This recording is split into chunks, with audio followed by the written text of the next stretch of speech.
일본 집권 여당인 자민당과 공명당이 중의원 선거에서 15년 만에 처음으로 과반 의석 확보에 실패했습니다. 참패한 여당은 다른 정당과 손잡지 않으면 집권을 이어가기 어려워진 반면 약진한 야권은 정권 교체를 위해 합종 연횡에 나설 태세입니다.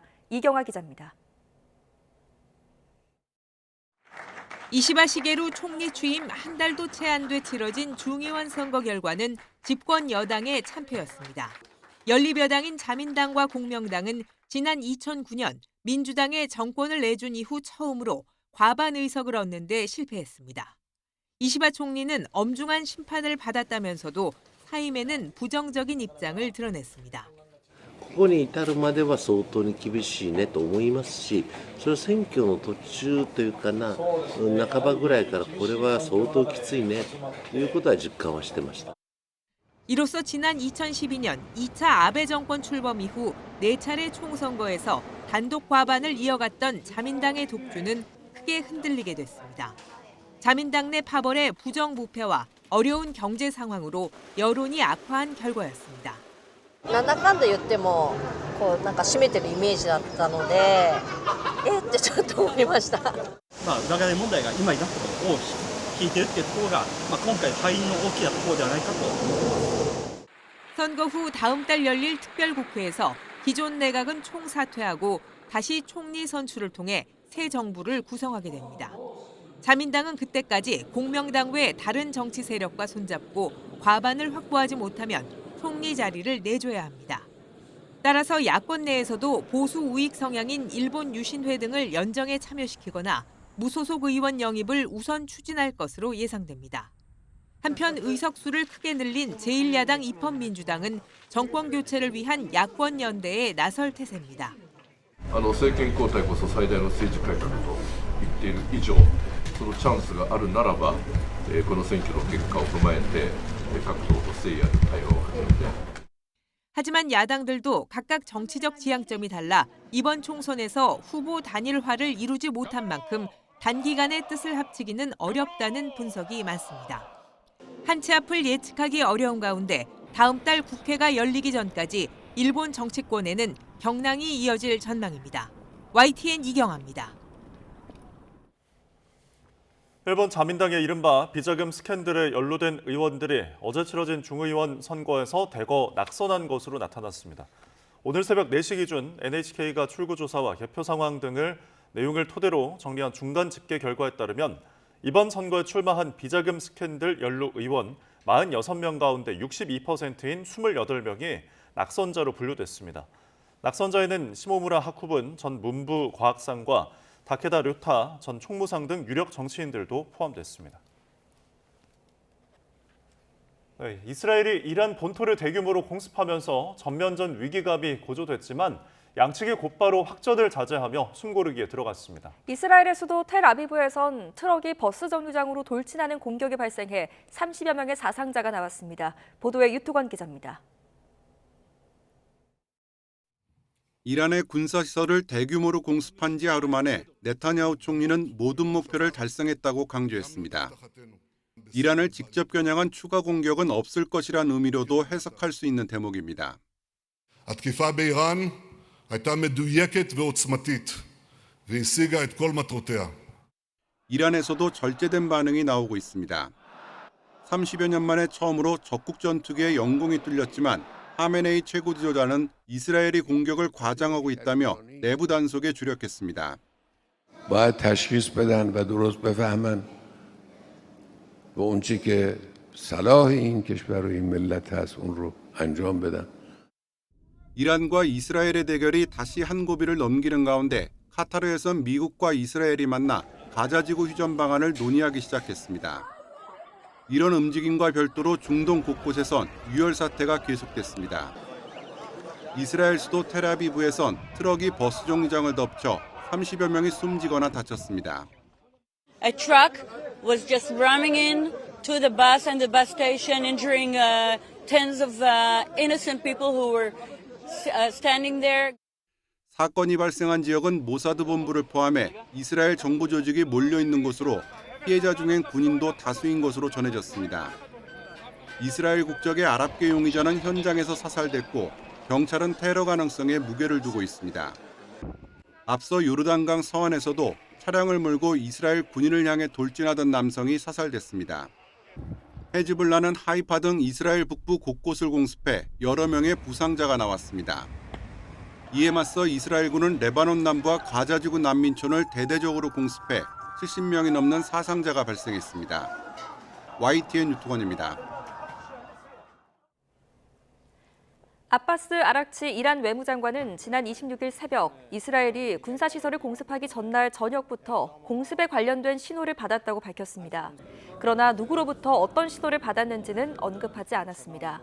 아락치 장관은 이스라엘의 폭격 과정에서 미국이 최소한 영공 통로를 제공하는 등 분명하게 협력한 만큼 작전에 공모한 것으로 간주한다고 말했습니다. 러시아군이 북한군 병사들을 민간 트럭에 실어 최전선으로 수송 중이라고 우크라이나 당국이 주장했습니다. 우크라이나 매체인 키이우 인디펜던트에 따르면 국방부 정보총국은 민간 번호판을 달고 북한군을 수송하던 트럭을 러시아 경찰이 고속도로에서 정차시키는 감청 자료를 공개했습니다. 감청 자료에는 운전기사가 경찰에 적절한 서류를 제시하지 않은 이유를 논의하는 러시아 장교들의 대화가 담겨 있는 것으로 알려졌습니다. 이 장교들은 경찰이 북한군 수송 차량임을 알지 못하고 트럭을 멈춰 세우자 문제를 해결하려고 나선 걸로 전해졌습니다. 북한군의 우크라이나전 투입이 임박했다는 관측이 나오는 가운데 정부 대표단이 현지 시각으로 오늘 벨기에 브뤼셀에 있는 북대서양 조약기구 나토 본부에서 북한군 파병 동향을 설명합니다. 나토는 성명을 통해 한국 고위급 대표단이 북대서양 이사회에 참석해 북한군의 러시아 배치에 대해 브리핑할 예정이라고 밝혔습니다. 대표단은 나토 측과 북한군 파병 동향과 대응 방안을 논의하면서 한국의 현지 모니터링단 파견, 또 우크라이나군 지원 문제 등도 협의할 가능성이 있습니다. 미국의 대선이 다음 주 화요일로 다가왔습니다. 선거 막판까지 박빙의 지지율이 이어지고 있는 가운데 해리스 부통령은 민주당의 정통적 지지층인 흑인 표심 잡기에 집중했는데요. 트럼프 전 대통령은 삼성과 SK 등 해외 반도체 기업을 유치하기 위한 지원금 정책을 비판하면서 높은 관세 장벽을 대안으로 제시했습니다. 워싱턴에서 권준기 특파원입니다. 해리스 부통령은 펜실베니아의 흑인 교회를 찾았습니다. 경합주 가운데서도 가장 중요한 펜실베니아에서 민주당의 전통적 지지층인 흑인 표심을 잡기 위해서입니다. Here in Pennsylvania right now, each of us has an opportunity to make a difference. Because in this moment, we do face a real question. What kind of country do we want to live in? 트럼프 전 대통령은 삼성전자와 SK 하이닉스 등 해외 반도체 기업을 유치하기 위한 바이든의 지원금 정책을 비판했습니다. 높은 관세만 부과해도 해외 기업이 알아서 미국에 공장을 지을 거라며 고율 관세 정책을 만능으로 내세웠습니다. That chip deal is so bad. We put up billions of dollars for rich companies to come in and borrow the money and build chip companies here, and they're not going to give us the good companies anyway. All you had to do is charge them tariffs. 마지막까지 박빙 판세가 이어지는 가운데 ABC 뉴스는 3주 사이 해리스가 트럼프와의 지지율 격차를 더 벌렸다는 여론조사 결과를 발표했습니다. 투표 의향층 지지율이 이달 초 2%포인트에서 4%포인트 차이로 커졌다고 집계했습니다. 특히 해리스가 최근 공을 들인 히스패닉과 흑인 유권자 표심이 돌아왔다고 ABC 뉴스는 분석했습니다. 히스패닉은 해리스와 트럼프 지지율 격차가 22%포인트에서 30%포인트로 커졌고 흑인 지지율은 90대 7%로 해리스가 압도적 우위를 확보했다고 전했습니다. 다만 뉴욕타임스와 CNN이 최근 내놓은 마지막 여론조사는 두 사람 지지율이 동률로 나온 데다 7개 경합주 평균 지지율에서 트럼프가 앞선다는 조사 결과도 잇따르고 있어 일주일여 남은 대선 판세는 여전히 안개 속인 것으로 보입니다. 워싱턴에서 YTN 권준기입니다.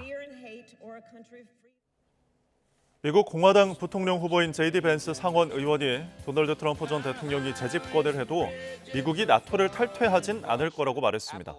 벤스 의원은 NBC, CNN 등과 인터뷰에서 이같이 말하면서 다만 나토가 단지 복지 고객이 아니라는 것을 인식해야 한다며 트럼프는 나토 회원국이 실제 방위비 분담을 분담하길 원한다고 말했습니다. 네, 국내 소식입니다. 충남 천안시 경부고속도로에서 추돌 사고가 발생해 2명이 다쳤습니다. 강원 횡성군에서는 멧돼지 사냥을 하던 도중 총기 사고가 발생해서 1명이 중태에 빠졌는데요. 밤사이 사건 사고 소식 정인용 기자입니다. 고속도로에 차량 파편이 널브러져 있고 차 한 대는 전면과 후면 모두 완전히 부서졌습니다. 오늘 새벽 0시 반쯤 경부고속도로 서울 방향 천안분기점 근처를 지나던 승용차가 중앙분리대를 들이받고 멈춰서자 뒤따르던 SUV가 피하지 못하고 추돌했습니다. 운전자 2명은 중경상을 입고 병원으로 옮겨졌습니다.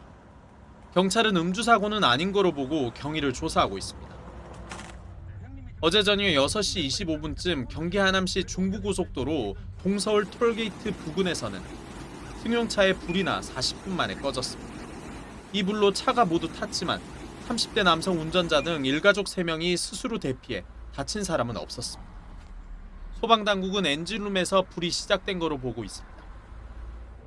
강원 횡성군에서는 야산에서 멧돼지 사냥을 하던 60대 엽사 A씨가 50대 동료의 허벅지를 총으로 쏘는 사고가 났습니다. 총에 맞은 동료는 병원으로 옮겨졌지만 위중한 상태인 것으로 알려졌습니다. 경찰은 사냥 도중 동료가 멧돼지 쪽으로 뛰어들었다고 주장한 A씨를 업무상 과실치상 혐의로 조사하고 있습니다. YTN 정인용입니다.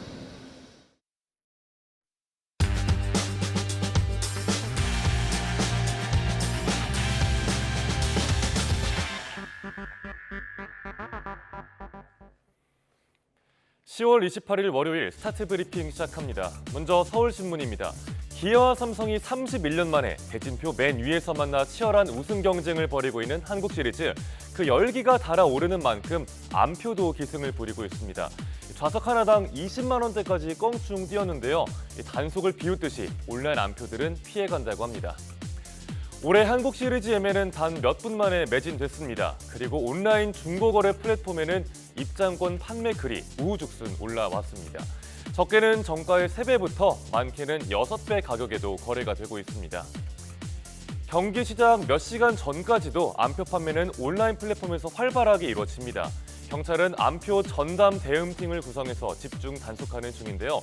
하지만 모든 안표를 다 적발하는 건 현실적으로 어렵다는 지적이 나옵니다. 단순히 웃돈을 얹어서 티켓을 파는 행위는 요금을 받고 입장시키는 곳에서만 단속하도록 규정이 돼 있고요. 매크로 등을 활용한 입장권 부정 판매를 처벌하는 법은 지난달 말에야 시행되기 시작했습니다. 신문은 안표 유통을 막기에는 아직은 제도적 뒷받침이 부족하다고 지적합니다. 매크로 등을 활용한 행위에 대해선 더 강한 처벌 규정이 필요하다는 전문가 조언도 함께 담았습니다. 다음 조선일보입니다. 유통가에서 가을이 사라졌단 말이 나오고 있습니다. 가을철 먹거리와 이불거리 소비가 뚝 떨어졌기 때문인데요. 유통업계는 일찌감치 겨울용을 전면에 내세워서 소비자들을 맞이하는 중입니다. 네, 가을 제철의 대명사 전어죠. 이 전어 맛도 못 본 사이에 대형마트엔 벌써 이렇게 방어회가 등장을 했습니다. 작년보다 2주에서 한 달 정도 빨라진 겁니다. 또 굴과 홍가리비 등도 예년보다 앞당겨서 모습을 드러냈습니다. 가을 실종의 비상에 걸린 패션업계는 겨울 앞당기기에 나섰는데요. 보시는 것처럼 마네킹엔 벌써 한겨울용 패딩이 걸려 있습니다. 겨울 외투 할인 행사도 지난해보다 한 달 이상 이른 시점에 시작됐습니다. 또 난방 가전과 월동 용품도 이렇게 예년보다 이른 시점에 소비자들을 맞이하고 있습니다. 짧아진 가을에 유통가의 풍경이 일찍 바뀌어버린 건데요. 또 올겨울이 유난히 추울 거란 전망도 나오면서 유통업계 달력이 앞당겨진 모습입니다. 이어서 경향신문입니다. 갤럭시 스마트폰 쓰시는 분들이라면 주의 깊게 보셔야 할 내용입니다. 보이스피싱범은 아이폰보다는 갤럭시 폰을 노린다고 하는데요. 왜 그런 건지 보겠습니다. 보이스피싱범들은 피해자 휴대전화에 악성 앱을 설치하기 위해서 안드로이드 폰 사용을 유도합니다. 안드로이드 운영체제의 태생적 기반이 개방형이기 때문인데요. 폐쇄형 운영체제를 써서 악성 앱 설치가 막히는 아이폰과 달리 피싱 범죄에 취약할 수밖에 없다고 합니다. 악성 앱을 통한 보이스피싱 범죄의 과정을 한번 보시죠. 첫 관문이 악성 앱 설치입니다. 사람들이 쉽게 속을 만한 인터넷 주소, URL을 문자로 보내서 누르게끔 유도를 하죠. 안드로이드 폰 사용자가 URL을 누르는 순간 악성 앱이 다운로드됩니다. 이후에 피싱범들이 개인정보를 탈취하고 금융앱을 작동시키고 금전 갈취하는 건 일사천리로 진행됩니다. 당국은 우선 예방책으로 보이스피싱 범죄에 자주 쓰이는 원격 제어 앱을 차단하기로 했습니다. 하지만 창은 너무 많은데 방패는 제한적이란 말이 나옵니다. 일단 조금이라도 의심 가는 인터넷 주소는 누르지 않는 게 가장 중요하니까요. 주의하시길 바라겠습니다. 이번엔 한국일보입니다. 서울의 대표적인 핫플레이스로 꼽히는 성수동. 인파가 확 몰리면서 행사가 또 조기 종료되는 일이 발생했습니다. 이렇게 예상치 못한 게릴라 밀집 인파에 대책이 필요하다는 점을 다룬 기사입니다. 때는 명품 브랜드의 행사가 열린 지난 목요일 밤입니다. 좁은 길에 700명 넘는 사람과 차가 뒤엉키면서 아찔한 상황이 벌어졌습니다. 밀집 사고 우려에 경찰 신고도 4건 접수됐다고 하고요. 결국 성동구청이 주최 측에 자발적으로 행사를 종료해달라고 요구했고 행사는 예정보다 일찍 밤 11시 전에 끝났습니다. 지난 7월에도 성수동에서 비슷한 일이 있었죠. 콘서트에 수천 명이 몰렸고 결국 2시간 만에 압사 위험 등의 안전 이유로 행사가 중단됐습니다. 인기 팝업 스토어나 브랜드 행사가 열릴 때마다 좁은 길에 인파가 단기간에 몰리곤 하는데요. 하지만 성수동 행사의 대부분은 공연으로 분류가 되지 않습니다. 공연으로 신고가 되지 않기 때문에 경찰과 지자체가 선제적으로 관리하는 데 한계가 있는 거죠. 성동구청과 성동경찰서는 관내에서 인파가 몰릴 가능성이 있는 모든 행사, 공연 정보를 사전에 공유하기로 했습니다. 또 인파가 몰리는 행사의 형태에 맞게끔 안전 대책을 세울 수 있도록 문체부도 공연법 개정안을 검토 중이라고 합니다. 마지막 기사 보겠습니다. 정치권과 법조계에서 보이던 근조화환 시위가 K-팝에도 번졌습니다. 그룹에서 탈퇴라라고 하는 등 팬들의 의견 표출 수단으로 자리 잡은 겁니다. 지난 5월 BTS 팬들이 하이브 사옥에 근조화환 보냈던 거 기억하시나요? 이어서 뉴진스, 또 최근엔 라이즈 팬덤까지 K-팝 아이돌 팬들 사이에서 근조화환 항의 시위가 이어지고 있는데 중요 포인트가 하나 있습니다. 근조화환도 집회용품에 포함된다는 겁니다.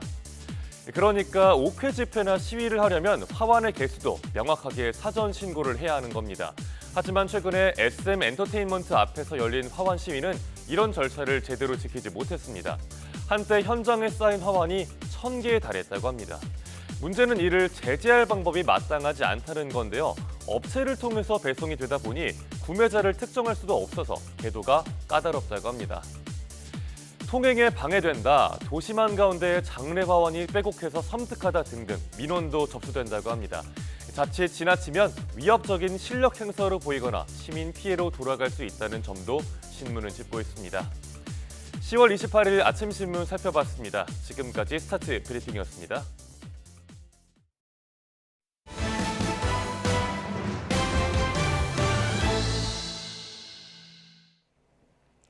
다음 뉴스입니다. 특별감찰관을 두고 여권 내홍이 격화하는 가운데 한동훈 대표는 본인이 대통령에게 이견을 내는 건 개인적인 차원이 아니라며 명분을 강조했습니다. 민주당은 이런 한 대표를 향해 정치쇼를 중단하고 여사특검법이나 수용하라고 공세를 폈습니다. 김다연 기자입니다.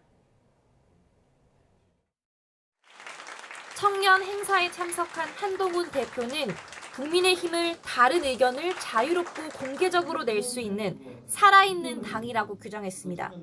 이어 본인부터가 이견을 많이 내고 있다며 대통령에게 반대 목소리를 내는 것도 개인적 차원이 아니라 모두가 사는 길이기 때문이라고 설명했습니다. 제가 대통령에게 반대하는, 개인에 반대하는 것이 아니죠. 정책에 반대하는 목소리 자유롭게 공개적으로 낼 수 있습니다. 최근 김건희 여사 논란을 해소하기 위한 해법, 특히 특별감찰관 추진을 두고 내홍으로까지 번진 여권 상황을 의식한 거로 풀이됩니다. 특별감찰관 문제를 논의하기 위한 의원총회는 다음 달 둘째 주쯤 열릴 가능성이 큰데 친한동훈계 일각에선 회의를 모두 공개하자는 말까지 나오고 있습니다.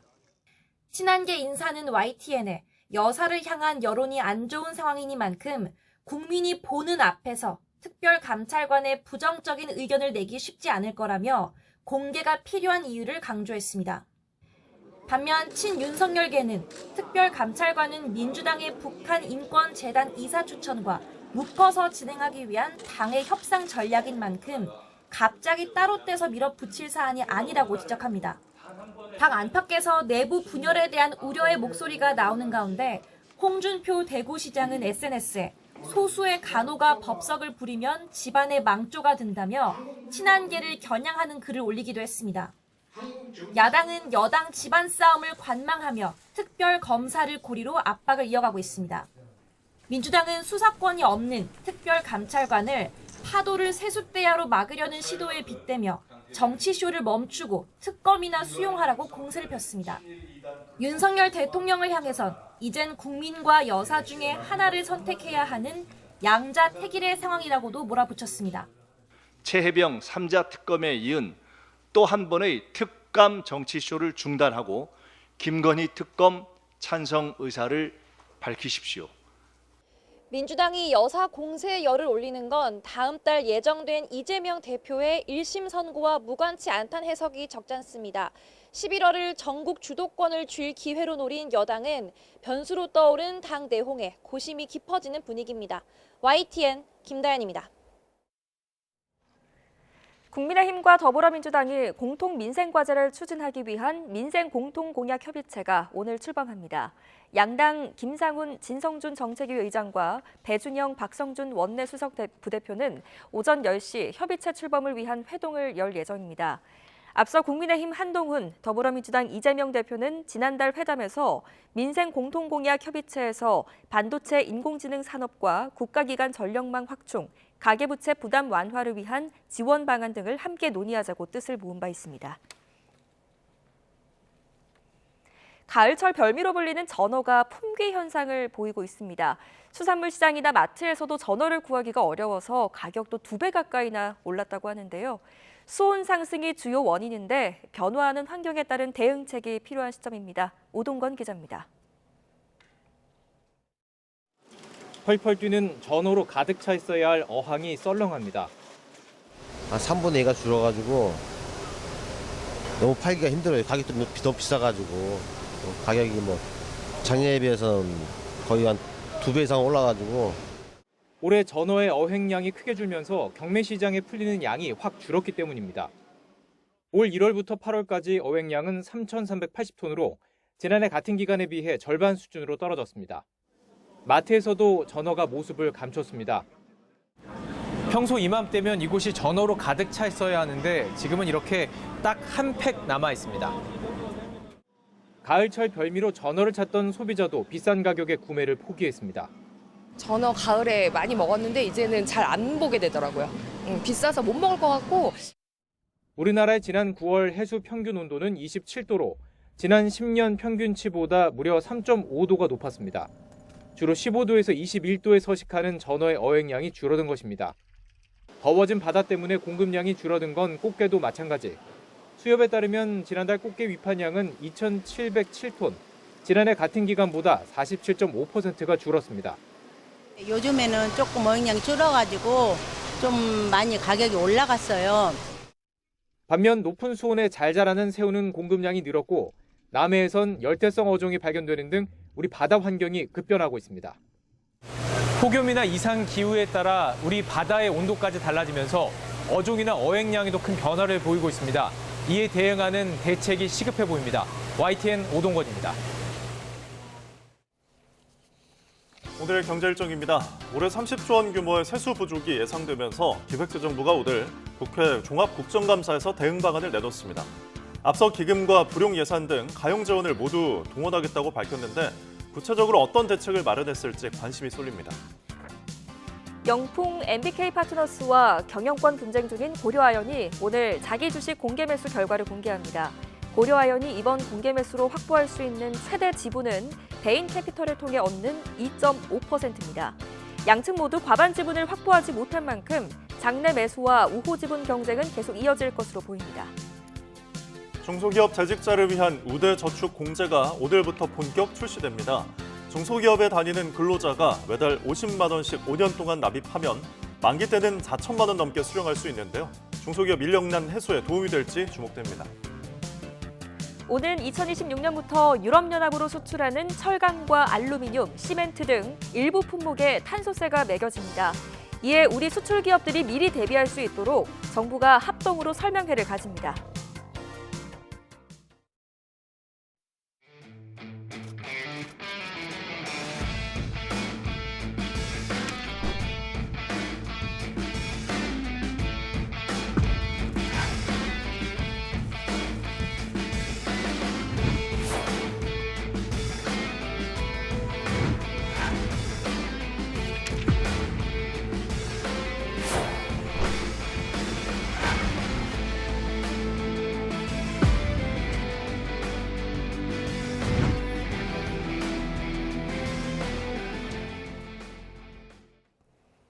최신 경제 소식을 빠르고 친절하게 전해드립니다. 스타트 경제, 오늘은 서은숙 상명대 경제금융학부 교수와 함께하겠습니다.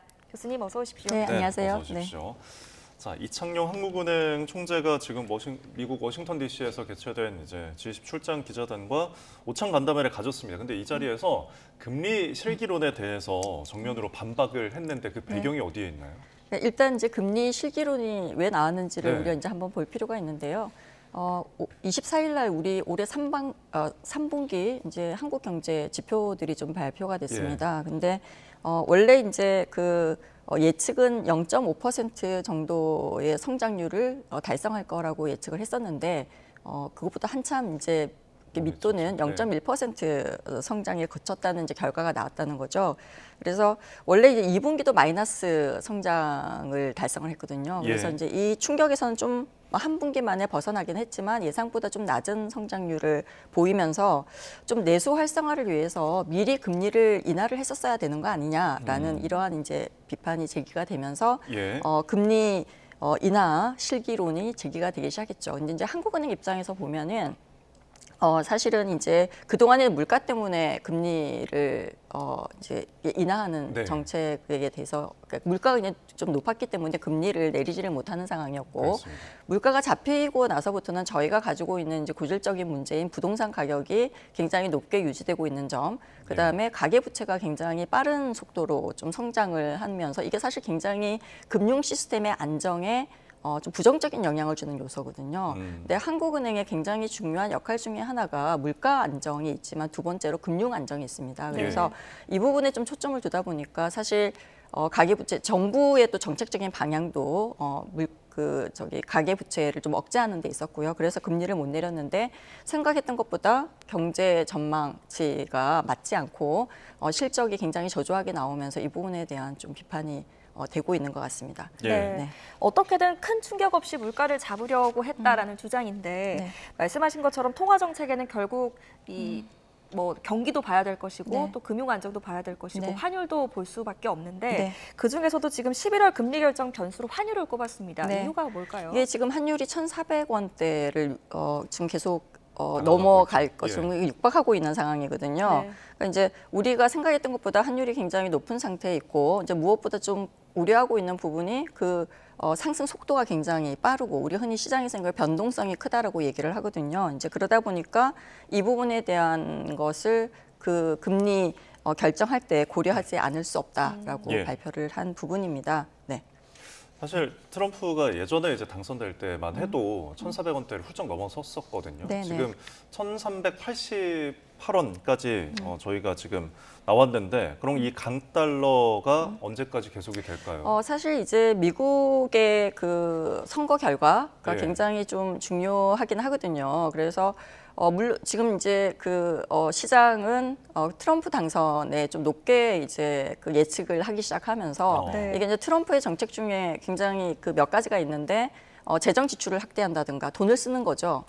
그다음에 보호무역주의, 이제 본인들의 그 수입하는 부분에 대해서 관세를 매기겠다고 하는 거거든요. 이제 관세를 매기게 되면은 수입제의 가격이 올라가겠죠. 그렇게 되면은 소비자 물가에 또 상승에 영향을 주게 되거든요. 이제 그러다 보니까 그렇게 되면 이제 미국의 연준 같은 경우에는 물가 또 상승 압박을 받기 때문에 이 부분에 대해서 좀 금리를 인상을 해야 되는 상방 압박이 다시 생기다 보니까 이런 부분에 대해서 좀 우리가 고려를 하고 영향을 받고 있다라고 볼 수가 있는 거죠. 그리고 내일 이제 공개가 되는 게 이제 9월 금통위 의사록인데 여기서 어떤 이야기를 했는지가 또 앞으로의 금리 향방에 좀 영향을 주지 않을 것 같은데 영향을 줄 것 같은데 다음 달에 이제 올해 한 번 남았잖아요. 금통위가 어떻게 될까요? 우리 보통 이제 금통위 지금 금리를 인하해야 되는 그 필요성에 대한 얘기를 할 때 가장 크게 고려하고 있는 부분이 내수 활성화입니다. 그러니까 우리가 한 번 25bp를 내렸잖아요. 지금 10월 달에 금리가 인하하면은 우리가 예측하고 있는 것은 이제 좀 체감적으로 시장 금리가 인하하면서 뭐 예금금리는 떨어지지만 대출금리도 같이 떨어져서 그러니까 소비나 투자의 좀 활성화가 우리가 예측을 할 수가 있고 거기에 따라서 경제는 또 같이 성장하는 그러한 사이클을 가지게 되는데 일반적으로 문제는 뭐냐면은 기준금리 이제 정책금리가 내렸으면 통화 정책의 파급 효과상 시장 금리, 다시 말하면 이제 대출 금리도 같이 떨어져야 되는데 이게 이제 가계부채 억제 정책 때문에 우리가 대출 금리를 떨어뜨리지 못할 가상 금리가 붙어 있단 말이에요. 그래서 예. 대출 금리는 계속 높게 유지가 되다 보니까 소비를 활성화시킨다던가 이런 부분에 대해서는 좀 아무래도 한계가 있게 되고 그래서 내수 활성화를 위해서는 좀 금리를 인하할 필요가 있다라는 이 필요성이 제기가 되고 있고요. 또 예. 한편으로는 사실 한국은행이 정책 금리를 내려도 기준금리를 내렸다. 그러면 시장금리는 이미 이제 국채금리나 이런 거는 미국 시장의 영향을 받아서 같이 움직이고 있는 상황이거든요. 근데 이제 소비에 직접적으로 영향을 줄 수 있는 대출금리는 우리가 스트레스 가상금리라고 해서 뒷부분에 가상금리로 좀 높게 잡고 있잖아요. 네. 이제 그러다 보니까 이게 떨어지지 않는 이상은 이 부분에 연결되는 부분이 좀 약하게 되는데 금리를 내린다고 해서 대출금리가 같이 떨어지지 않는 구조다 보니 이거는 정책적으로 대출금리를 떨어뜨리면 된다. 그러니까 이제 왜냐하면 지금 미국이 사실 방금 조금 전에 얘기했던 트럼프나 뭐 누가 이제 그 당선될지는 모르겠지만 예. 이게 불확실성이 굉장히 커지면서 이게 달러에 이제 물가가 다시 올라갈 가능성을 지금 고려를 하고 있단 말이에요. 그렇게 되다 보니까 미 연준도 금리 인하 속도를 조정하겠다라고 얘기를 했어요. 네. 이제 그러고 있는 상태에서 우리가 이제 금리를 또 내리게 되면은 금리 차이나 이런 것들도 고려하지 않을 수가 없고 또 한 가지가 문제가 뭐냐면은 환율 아까 이슈가 있었잖아요. 이제 금리를 우리가 인하하게 되면은 원화의 약세가 더 강화되는 거거든요. 예. 그래서 그런 부분 때문에 금리를 인하하기에도 굉장히 좀 어려운 상황이 있고 지난번에 금리를 인하할 때 5명의 금토위원들이 3개월 정도는 금리가 동결될 거다라고 예측을 한 이제 언급을 했단 말이에요. 예. 그래서 아마 금리를 11월 달에는 인하하지 않지 않을까라고 네, 다들 전망을 예측을 좀 해보겠습니다. 하고 있습니다. 예. 네. 뭐 대내외적으로 변수를 모두 또 고려할 수밖에 없기 때문에 네. 하늘의 고심이 깊을 것 같습니다. 네. 다음 주제로 한번 넘어가 볼게요. 삼성 이야기를 좀 해볼 텐데 네, 지금 네. 삼성이 위기입니다. 네. 이런 가운데 지금 이재용 회장이 취임 2주년을 맞았거든요. 네. 근데 뭐 취임 뭐 어떤 행사나 메시지는 없었지만 이 내부적으로 대대적인 인사가 있을 것이다. 뭐 이런 전망이 또 있더라고요. 네, 이게 이제 그 삼성전자 회장 이재용 회장이 취임한 지가 지금 2년이 지났는데 예. 경영 환경은 굉장히 급격하게 이제 변화하고 있고 이제 기업이 굉장히 어려워지면서 주력 사업의 경쟁력이 굉장히 악화되고 있는 게 지금 굉장히 큰 이제 문제라고 다들 지적을 하고 있는데 그래서 네. 이제 삼성전자 위기론이 지금 나오고 있는 거잖아요. 사실 30년 넘게 1위 자리를 계속 지켜온 메모리 반도체 부분이 이게 이제 인공지능용 우리가 HBM 메모리라고 하는데요. 네. 이 부분을 앞세운 SK 하이닉스에 사실은 추격을 허용을 당했어요. 이제 그러다 보니까 이 부분뿐만이 아니라도 시스템 반도체 부분도 사실 1위를 달성하겠다는 전략을 세우고 있는데 이게 이제 대만의 TSMC에 지금 좀 큰 벽에 좀 막혀가지고 성장하기가 굉장히 어려운 상황이다라는 평가를 받고 있거든요. 예. 그러다 보니까 원래 기본적으로 기업들이 이제 대기업들이 특히 삼성 같은 경우에도 11월 말하고 12월 달에 대폭적으로 그러니까 연말 인사를 하거든요. 네. 그리고 조직 개편도 하고 근데 이게 예년보다 훨씬 더 성과 기반으로 해서 네. 폭이 커지지 않을까라고 예상을 하고 있는 것 같습니다. 네. 네. 이재용 회장이 굉장히 이제 위기를 타개하기 위해서 동분서주한 것 같습니다. 네. 뭐 현대자동차 정의선 회장도 만나고 도요타 회장도 만나고 네. 지금 이런 가운데 네. 휴대폰 출시 행사가 지연되는 일까지 또 벌어졌다고 하더라고요. 네, 25일 우리가 이제 역대 갤럭시 폴드폰 가운데에서 네.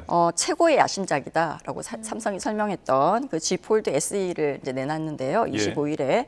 근데 판매 예정 시간을 무려 7시간이나 지나서 이제 이게 뒤늦게 이제 내놓는 바람에 시장의 불확실성을 굉장히 키웠다라고 이제 평가를 받고 있는 거지. 안 그래도 굉장히 좋지 않은 회사 분위기에서 이것까지 늦게 발표한 이유가 무엇일까라는 예. 거에 굉장히 초점이 좀 맞춰지고 있는 것 같아요.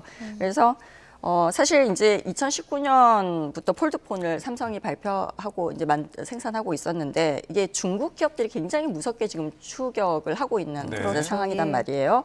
그리고 이제 2분기 연속 사실은 이 폴드폰 그 점유율 1위 자리를 중국한테 내줬어요. 네. 네, 그래서 근데 오전부터 9시부터 삼성닷컴하고 우리가 이제 보통 핸드폰 새로 나왔을 때 살 수 있는 것처럼 이동사 3사에 그 온라인 몰 통해 가지고 판매하기로 약속을 했는데 이게 오후 4시가 돼서 나오면서 공식적인 또 자료를 왜 지연됐는지에 대한 공식적인 자료를 좀 내놓지 않는 거가 예. 좀 더 시장에 이상하다라고 하는 불확실성을 키운 것 같은데요.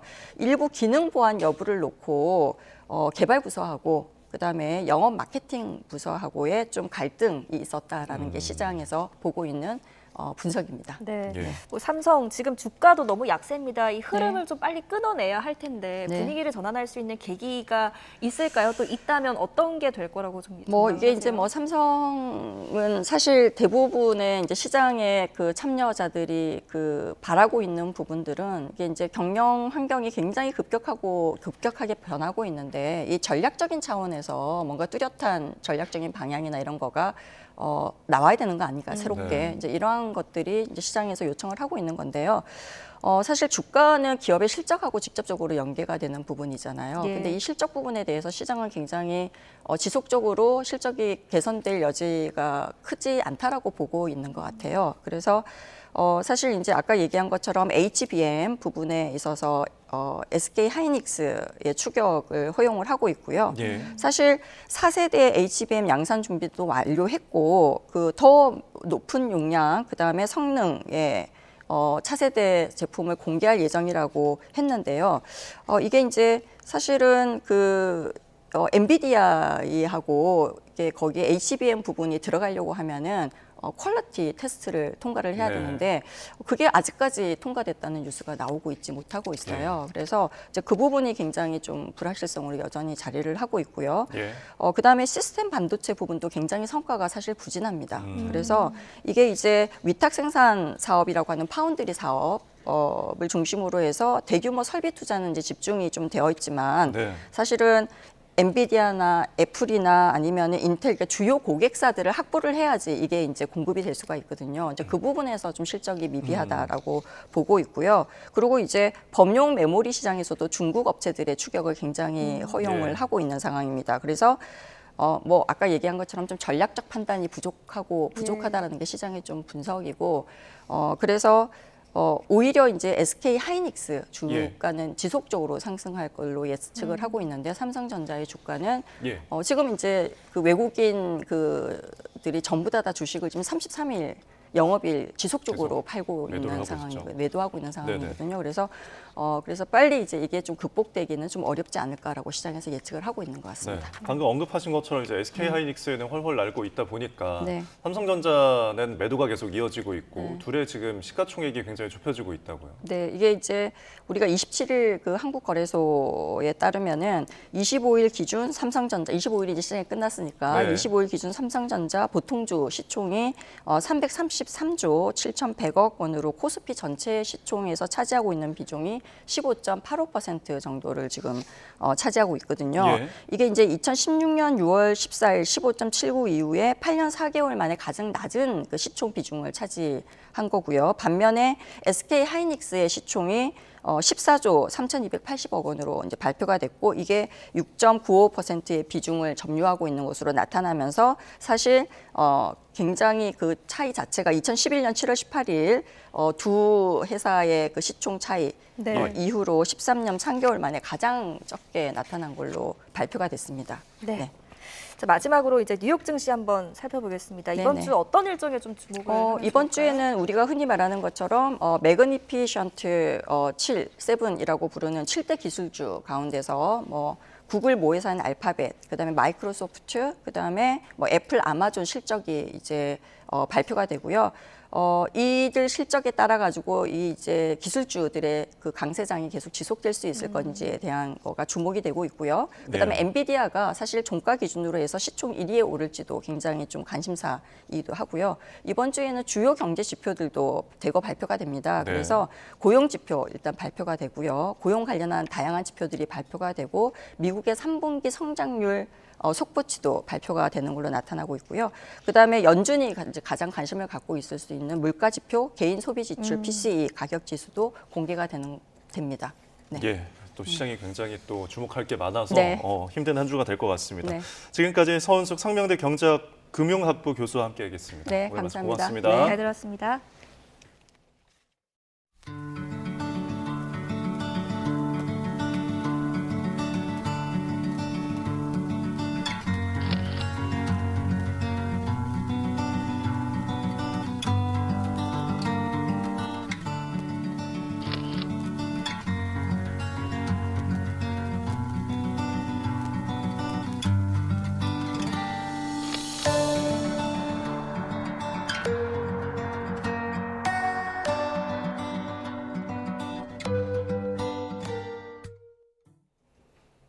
네, 이번엔 출근길 날씨 알아보겠습니다. 네, YTN 야외 스튜디오 연결합니다. 윤수빈 캐스터. 네, 윤수빈입니다. 네, 오늘 아침 날씨 어떻습니까? 네, 쌀쌀함의 감도는 월요일 아침입니다. 출근길 짙은 안개를 유의해 주셔야겠는데요. 현재 전국 내륙 곳곳에 가시거리 200m 미만의 짙은 안개가 끼어 있고요. 이로 인해 김포와 청주 그리고 사천공항에서는 저시정 경보도 발효 중입니다. 이 지역에 계신 분들은 항공기 운항 정보를 잘 확인해 주시고요. 그리고 안전운전 해주시기 바랍니다.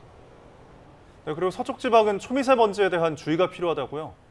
네, 맞습니다. 전일 미세먼지가 잔류하면서 현재 인천과 서울의 초미세먼지 농도가 나쁨 수준을 보이고 있습니다. 오늘 오전까지 그 밖에 서쪽 지방 곳곳으로 농도가 짙게 나타날 수 있으니까요. 이 지역에 계신 분들은 호흡기 건강 관리에 신경 써주셔야겠습니다.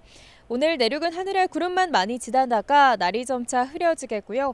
동해안 지역은 동풍의 영향으로 비가 내리고 있습니다. 오후에는 비가 영남 지방까지 확대하겠고 밤에는 전남 해안에도 비가 조금 오겠습니다. 내일까지 예상되는 비의 양은 영동에 최고 60mm, 영남과 전남 해안에 5에서 10mm가 되겠습니다. 자세한 지역별 현재 기온 살펴보겠습니다. 서울 12.9도, 대전 12.4도로 쌀쌀하게 출발하고 있습니다. 하지만 낮 동안에는 아침보다 기온이 10도 안팎으로 크게 오르겠는데요. 오늘 서울과 광주의 한낮 기온 21도, 청주는 20도가 예상되고요. 그만큼 일교차도 크게 벌어지겠습니다. 내일은 전국이 대체로 흐린 가운데 제주도에 오락가락 비가 내리겠고요. 한중간 내륙은 뚜렷한 비 소식 없이 대체로 맑고 일교차 큰 날씨가 이어지겠습니다. 오늘 동해안에서는 비와 함께 너울성 파도가 높게 일겠고요. 바람도 강하게 불겠습니다. 이 지역에 계신 분들은 시설물 관리와 안전 사고에 유의하셔야겠습니다. 지금까지 YTN 윤수빈입니다. 이상으로 뉴스타트를 마칩니다. 기분 좋은 하루 보내십시오. 시청해주셔서 고맙습니다.